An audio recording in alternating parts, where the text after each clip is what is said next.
Hey, Hey, I'm Alex, I'm Val. and we're here to talk about Sopranos. We're now in season 3, Yeah, episode 1. episode 1, Mr. Ruggerio's neighborhood.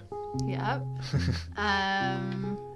We yeah. just finished up season 2, so there hasn't really been a break for us. No, we're moving quickly. So it's interesting because when the show was coming out, people Yeah. would have had to wait a year.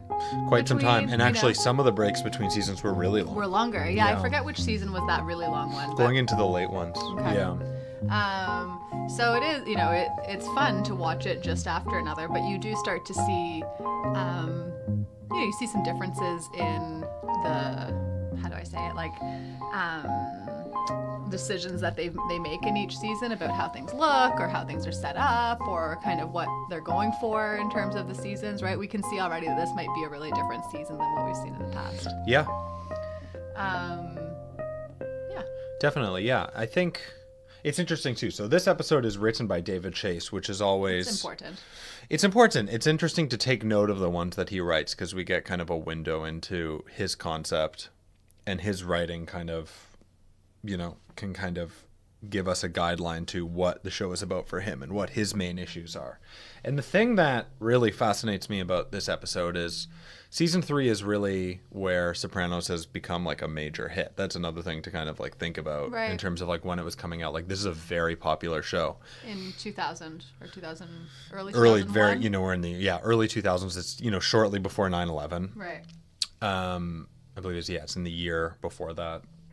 And the thing that's really interesting to me is that the show has reached pretty insane critical acclaim. I mean, after the first season, I know I've heard a lot of the writers and the staff that were still involved saying that they felt like there was a lot of pressure. None of them expected it to get the reception that it did. But after 2, it was really becoming like very widely watched. It was becoming more of a critical success. Mm-hmm. Or sorry, it was becoming more of a popular success outside of a critical success. Right. And what fascinates me is that happens, and they make the first episode very centrally focused on issues of boredom, or maybe not boredom as much as just kind of monotony. The mundane, yeah. Yeah, like the regularness of Tony's existence and the regularness of the Sopranos' existence. And I think that... Or I guess his non-regularness because he needs more roughage. Very good.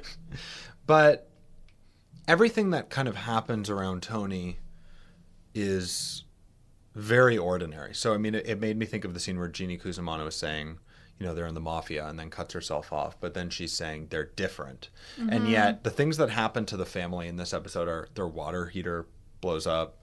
Carmela and Aide go and play tennis.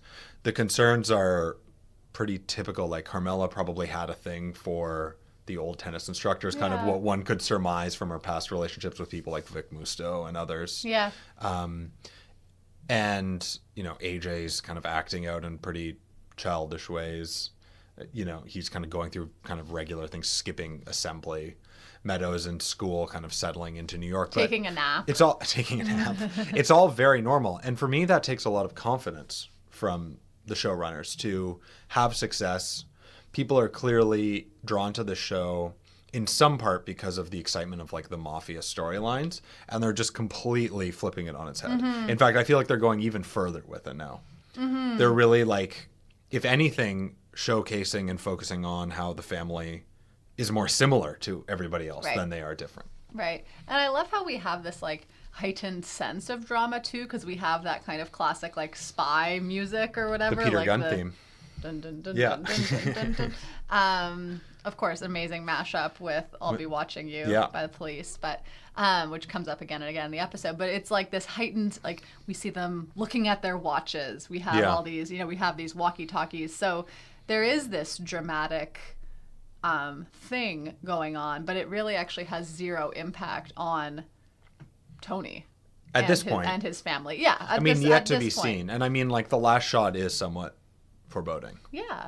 To see this lamp there, to know that there is, something that could play into the agents getting something on them. Yeah. And we even get a sense of their timeline. He says within he says like by that time, I think it's like in a year, we'll be charging them basically.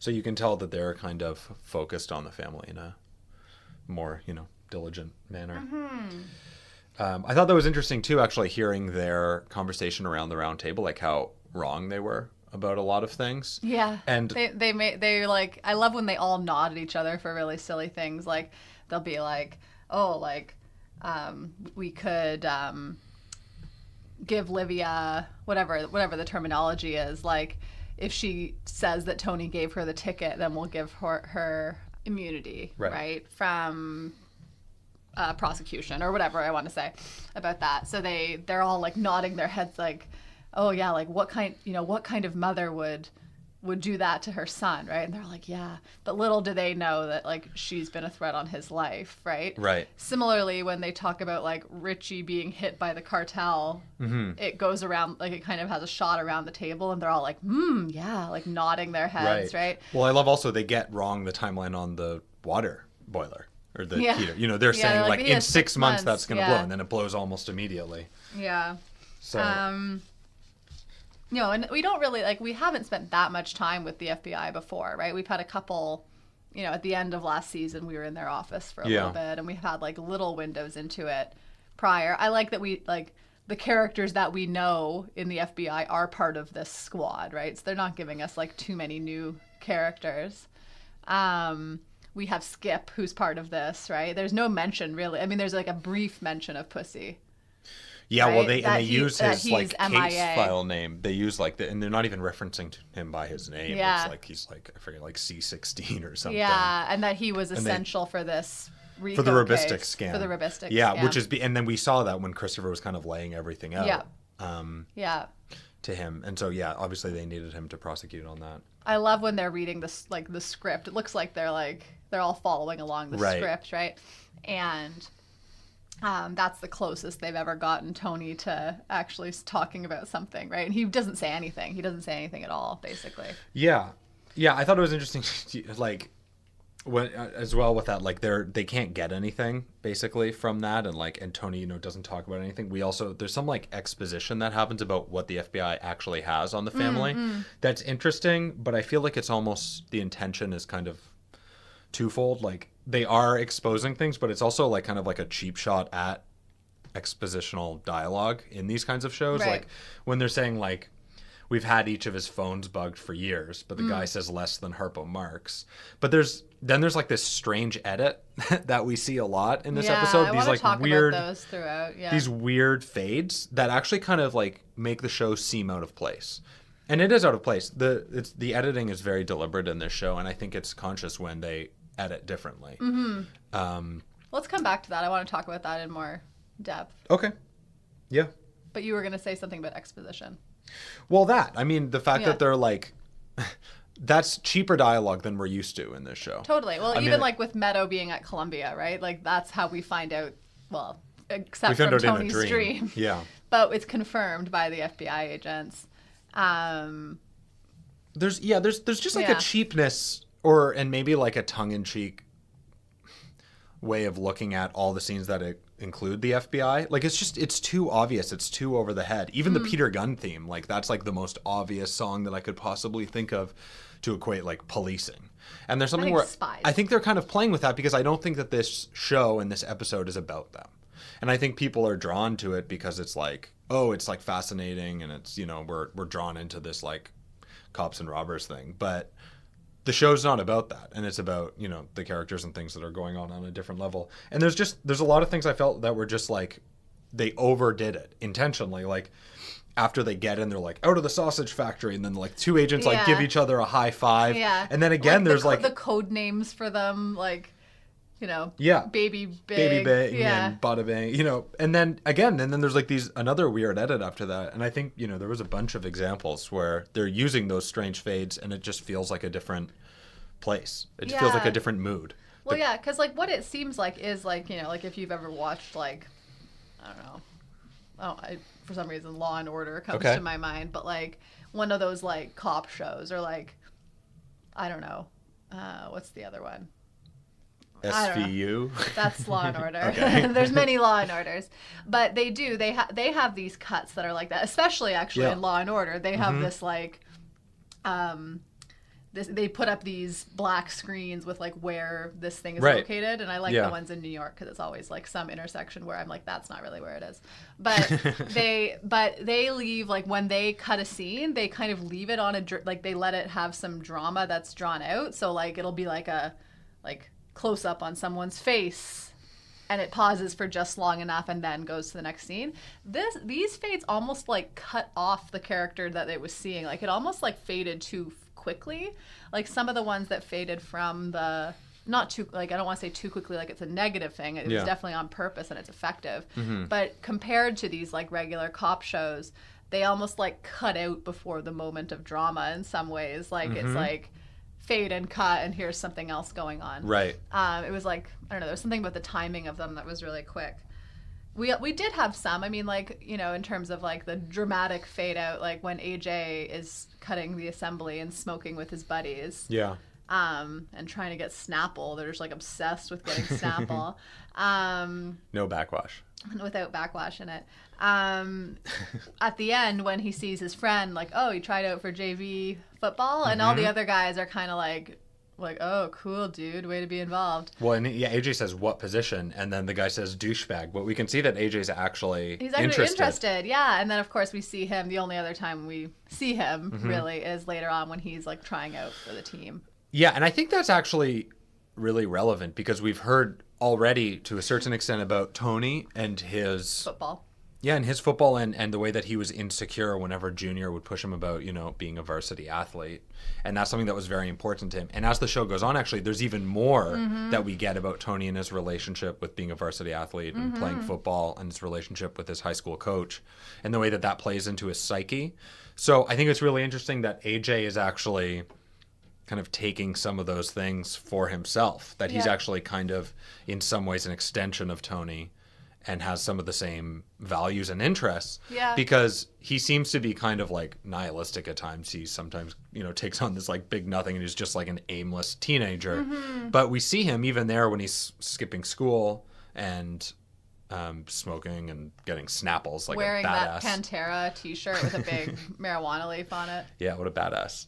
But he is... Skateboarding. He's genuinely interested in his friend who's a varsity, you know, or junior varsity athlete, whereas all his friends think it's stupid. Yeah. So there is something kind of humanizing about that, and it also expands AJ as a character and links him to his dad. Yeah, no, totally.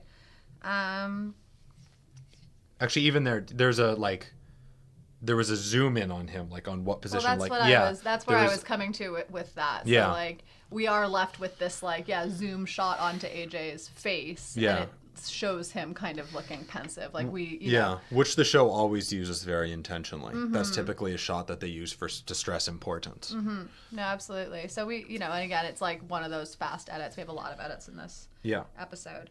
The other thing, just in terms of like, not storyline per se, but just for technique that I wanted to talk about were the different viewpoints that we get throughout the episode and like in other episodes too.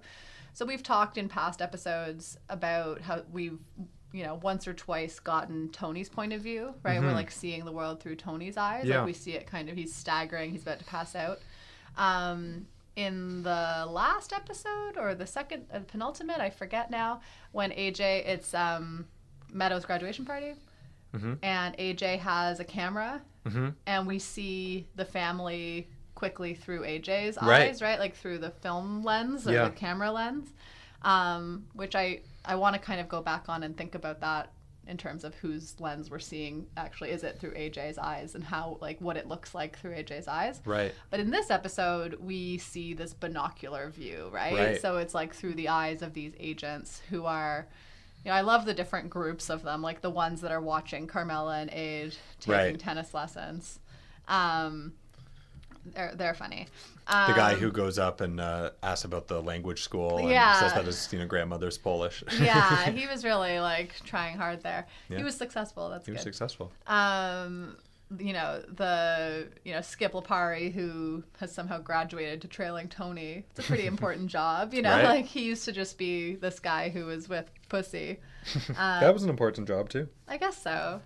I feel like it was like a step up for Skip. I feel like he's an important FBI agent.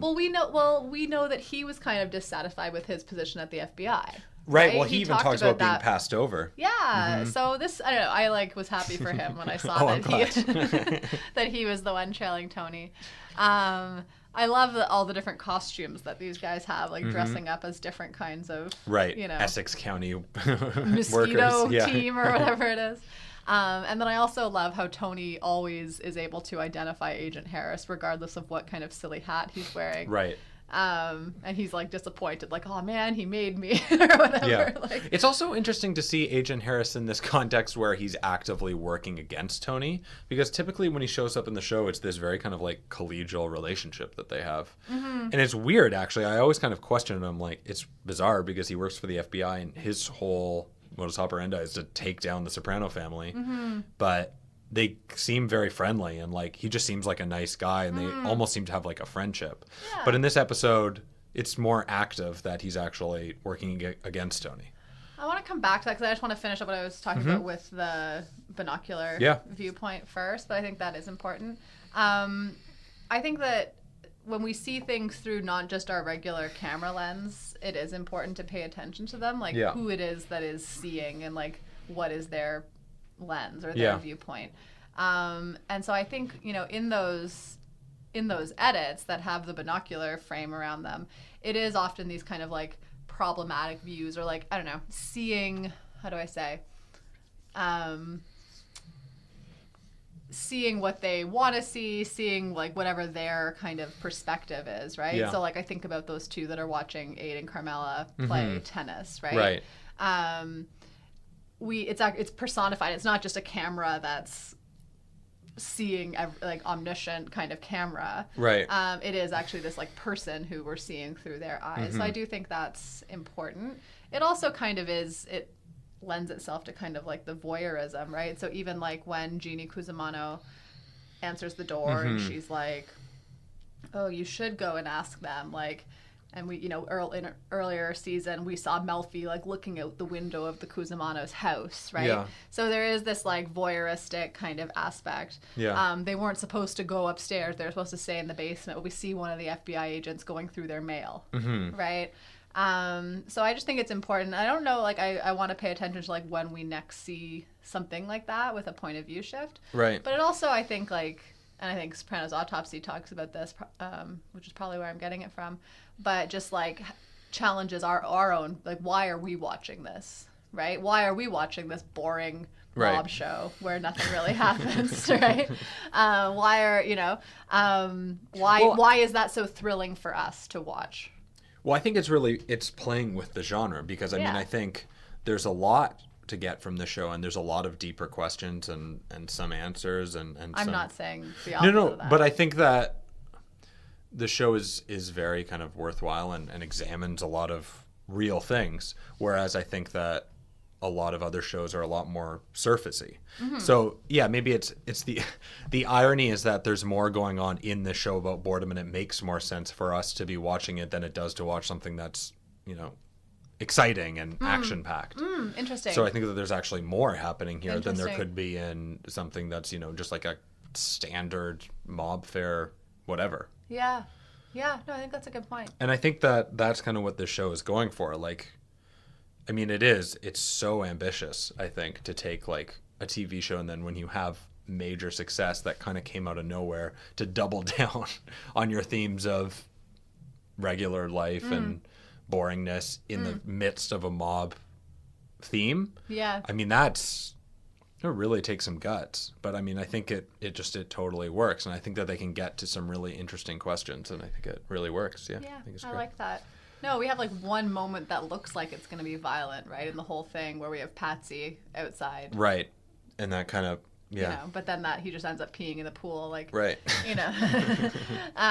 So it is, I think that's interesting, though, that it is like pointing us out to the things that are more worthwhile to spend our time watching, right? Or like lessons we can learn from things, rather than things that are like constantly stimulating. Yeah. Too. But I wanted to come back to your thing about Agent Harris. Okay. Because I really like his character a lot. Right. He, for me, is someone who is kind of just like a worker bee in some ways. I don't see him like, I don't know. I want to pay attention more to him. And I wish I mentioned him in another week and I talked about watching his full story arc. But unfortunately, those YouTube videos have been taken down for copyright infringement.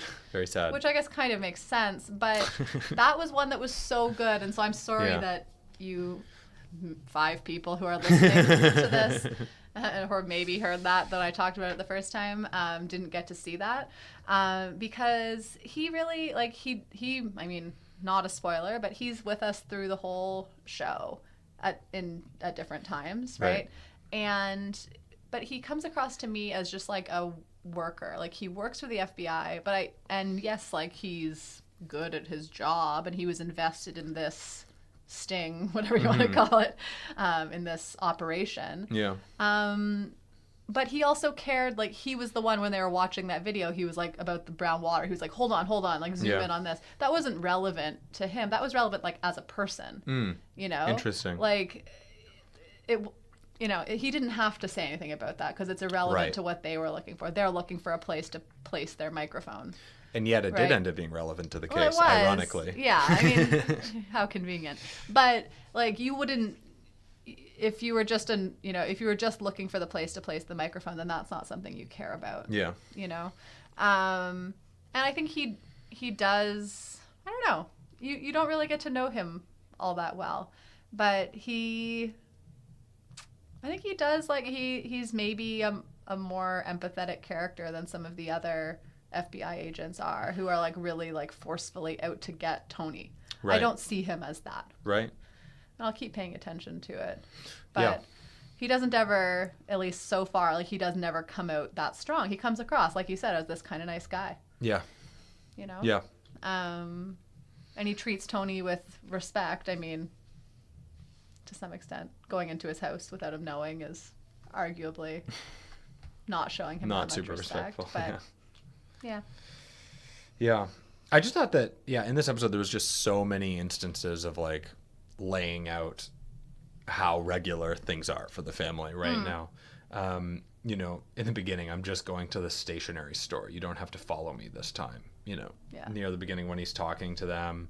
I thought that it was interesting, actually, like, the way that the music would come in, you know, which obviously, like, elevates drama and tension. And they would have the music, and then when it would cut to kind of Tony and Patsy, and then actually they had the lyrics coming in outside of Peter Gunn theme. Now we're saying, I'll be watching you. So there's this element of, like, you need to know that, like, their existence will always contain being watched. Like, there's surveillance. They need to kind of, like, look over their shoulder. But it's interesting because then, you know, you have this very kind of dramatic moments, you know, where the music is kind of, like, elevating what we're seeing. But then when it goes to the whole mob, everybody's together, which is exactly probably what they're looking for. And they're just having dinner. There's no music. It completely cuts out. Paul is talking about peeing on your shoelaces. He's talking about, like, germs around urinals. For a long time. I mean, again, like, they really double down on the subject material that they're using. It's like, at the end, it's like dental floss and roughage. Pauly's talking about germs around, you know, about urinals. There's just, you know, there's even Sill's watching a golf game. They're really going for it. Even the, you know, the agents, when they're watching Tony, you know, they say nothing out of the ordinary, and then Tony's eating sugar pops, which they even reference. He's just eating sugar pops. Now, ironically, in that moment, when he's with Gigi, he actually is kind of talking about business, and then goes downstairs. But yeah, I mean, I just think that David Chase, who wrote this, is very deliberate about kind of throwing in, like, the most everyday things that he possibly could. No, I think the music, like you mentioned, the music coming in when he's with Patsy, and it's like, I'll be watching you lyric. I think also, like, there is an aspect too of what Tony and the rest of his crew is doing with Patsy, right? They're keeping him close so they can watch him. They took him from Junior's crew so that they could make sure that he's not going to do something crazy, right? So there is this aspect, like, it's like everybody's kind of watching everybody. Even that guy who, like, in Meadows' dorm room, like, peers out of his door wearing a towel, right? Like, you know, it's like everybody's watching everybody. Everybody's kind of like, right. I don't know. Everybody's being watched by somebody. Totally. I thought that was interesting too. That moment where it's they're just outside the Bada Bing. The way that they mix the two songs, it doesn't like kind of flow from one song into the other separately. I mean, they do deliberately choose the parts of the song to emphasize certain lyrics, but they actually mix it in a way where both will be playing at the same time, which is an interesting move. And so when they're talking about I'll Be Watching You, there's like the Peter Gunn theme is still going on, which we associate so heavily with, like the fuzz or whatever. And so I feel like that's just always a part of their life. Yeah. And it'll always be there, and they will always be watched by the enforcement, and that's just kind of part of what it is. Yeah. We get a flashback, so speaking of like other, film stuff going on. Yeah, a rare usage of flashback in this show. I think they probably just wanted to remind us what happened, or make it clear to us that was the twin. Yeah, I think they want to make it clear that it was the twin. They want to reestablish Gigi, who's coming in, who's like come in for like 2 seconds, you know, in the show, and then like not expanded on. And now he will be a somewhat bigger character. You can still miss a character like that on your first or second viewing of this show, but he's around now. And yeah, I think it's, also to show that the Parisis are twins. It just kind of like helps us out a little bit. Yeah. Probably not a bad idea. Yeah. We can all use a little help. And actually, I love too in the beginning where we're in the FBI meeting and you can see on the chalkboard the actual the pyramid. Tree. Yeah, the tree of the mob. Yeah. Pyramid's probably a better. Yeah. Which is which helps with seeing, where people stand and the crews they're in, and where people like Gigi are in the pecking order. Well, I love also and that's something we see in The Wire too. I don't know. I just always like seeing like what's in the background and the amount of detail that the teams take to create this. But it also, in terms of the role of the FBI, right? And we see how they get things wrong. Yeah. When they're talking about it, but like how much effort and resources are going into this, and how long it would have taken to draw that on a chalkboard. They're really. Sure, drawing it on a chalkboard is the least of the amount of time that they went in. But I mean, they did that, right? Like it's kind of a funny thing to do with a group of people who's supposed to know this group in and out. They still have to have like a diagram of them on the wall, But I pause when I see those things. Totally. I look at it. Yeah. Check out if there's anything weird. Or anything that they get wrong, because that's the thing that often will happen, right? Is like they've misinterpreted something. Yeah. That we know better, right? Right. I didn't see anything that stood out in that one, though. I can't, Except, I guess. I think I saw the Altieri crew, who we know Jimmy's obviously died. Yeah. But I think that's also, they probably know that. They probably had deceased on there. I think they knew he was dead. I think somebody was blocking it. Somebody was in front of it, so you couldn't see all the words. Yeah. What else? What else do you want to talk about? Yeah. I have some little things. I have, at the end, it was interesting how when Hunter Scangarello's coming in with Meadow and saying Eric Scatino hates Montclair State and he's doing so much acid, he's like burning out on acid. And then Meadow's only response is, God, he was so straight edge. And then it's gone. That's all we get. So we do get a window into the life of another character, which is just an expansion of what we were talking about at the end of last season, which are the effects of Tony Soprano, how it impacts other people and how the collateral damage is really significant. Yeah. So not only was Dave Scatino completely bust out, but his son, even with somebody like Vic Musto looking out for him, who said he was going to pay for his college, well, he couldn't go to Georgetown anymore. The irony is that we're seeing this scene of Meadow at Columbia. Yeah. Eric was arguably an even more deserving student. Yeah. And he ends up at a place where, he's completely changed his personality and his actions. He's burning out on acid now. And that's steep. That's a steep kind of jump. Yeah, but I mean, I think it makes sense because the impact on his family was so severe from Tony. Sure. I also like Meadow's roommate. What's her name? I don't even know. They say it like once at this point, but yeah. Rats. I didn't write it down. New York's going to eat that girl up. Yeah. She doesn't have a chance. It's interesting. Like, I don't know quite what to make of it, except that like she's kind of a good foil to Meadow in some ways, right? Like Meadow, although she's not from New York, is only 30 minutes away. Right. And I feel like this girl is from like Middle America or something, they don't say, but you kind of get that sense. She's not from there. Yeah. She arrived, she's partying really hard. And then kind of it hits her, right? Yeah. Like you can like gloss over some of these things, right? She talks about like being at Broadway and 66th or 68th Street going to or whatever. Ruby Foos. Which is a strange place to go for a Columbia student, but anyways. She's young. Yeah. She'll figure out better places. And she's all like pumped up. She's singing is she singing Frank Sinatra? She's singing she's singing New York, New York. Yeah. She's really pumped up, but then she has this moment on the train where this guy's eating chicken. We've all been there. Everyone's been there. And there's a blind guy who's beside him, and Whose space is just so invaded. And so it's like cut out that glossiness, right? And it's made her really anxious. Right. And she's not able to kind of like see it in that way that she used to be able to see it. I think that happened, like Meadows probably been like jaded earlier in life than I wish I remembered her name. Her roommate. It's okay. We'll get there. But, like has had more access to like the grittiness that can exist in life. I don't know. Yeah. Not to any kind of larger extent, right? Like Meadows still pretty sheltered and protected too, but like she's not doing acid. She hasn't like gone, declined like that. But other characters around her do. I don't know. Yeah. I do also like that the roommate has all those Absolut Vodka ads because that was such a year 2000 thing to have up on your wall. Yeah.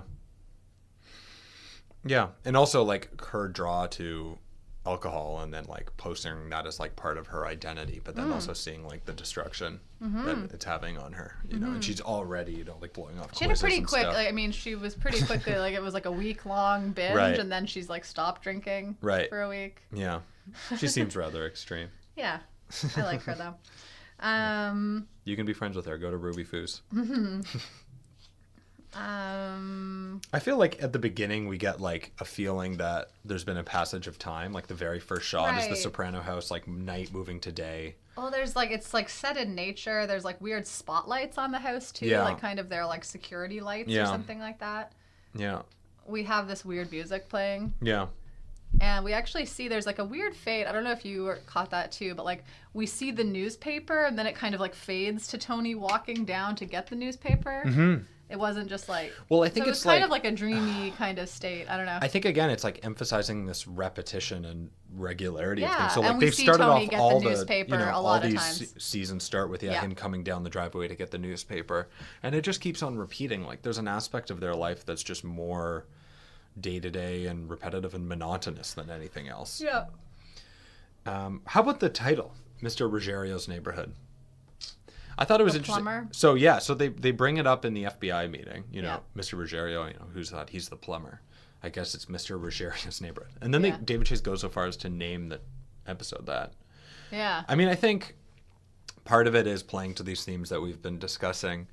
I mean, the neighborhood, you would think that it would be attached to the exciting mob family, but it's not. It's attached to this plumber is how they're naming it. Yeah. And also that he's the one in a position of power to help the family, that they have these day-to-day problems, and that he's coming in and the one who's able to kind of get them out of this mess or whatever, the mess being that their water boiler blew up. Mm-hmm. The chief messes for the Soprano family right now are the water boiler exploded, Tony needs more roughage, and he's had something stuck in his teeth for 2 days, and Carmela thinks he should floss more. Yeah, they got some new coffee.